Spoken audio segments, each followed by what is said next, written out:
Hey homeowners, welcome to the first video of basic home maintenance. I figured we'd start this off with something super simple that I know any one of you can do, and that's changing your furnace filter.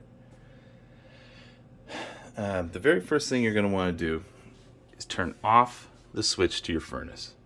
The reason being, we don't want the blower fan inside to turn on when we're changing the filter, because it could suck some debris in and damage our blower, and that's very expensive.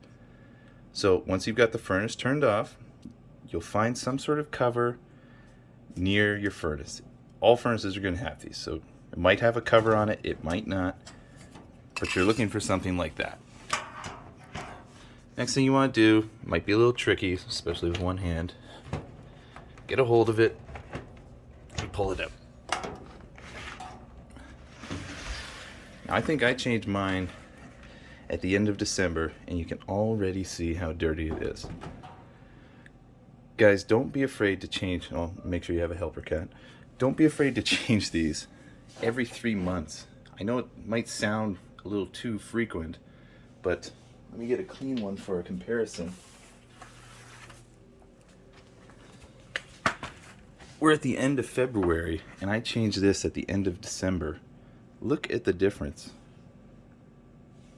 You know, it doesn't take much to start clogging these up, and that's going to put a lot of strain on your blower motor because it's trying to pull air through a dirty filter. So it's going to start struggling, start heating up, and eventually it will burn out.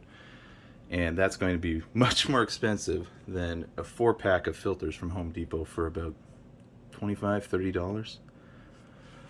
So very, very cheap way to keep your furnace running in tip-top shape.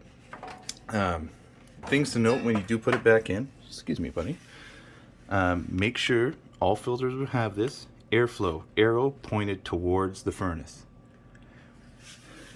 Other nice helpful tip: write the due date on it in a Sharpie, so if you think about it throughout the week, come down, check it out, and you've already made a mark of when you need to change it at the absolute latest. I do recommend 3 months. That's just my personal take.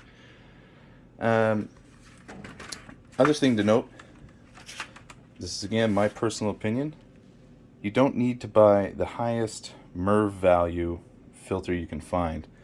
Quite frankly, the tighter the filter, you're already putting strain on the blower. If you start with just, not the loosest, but a fairly loose filter that catches all the big debris, the big things that would damage your blower, that's probably good enough. And it keeps your blower running at a nice cool temperature. It's not struggling, it's not choking for air, and you'll be good to go. Well, I hope that was helpful, guys. If you have any questions, leave a comment below, and we'll see you on the next video. All right, take care, guys.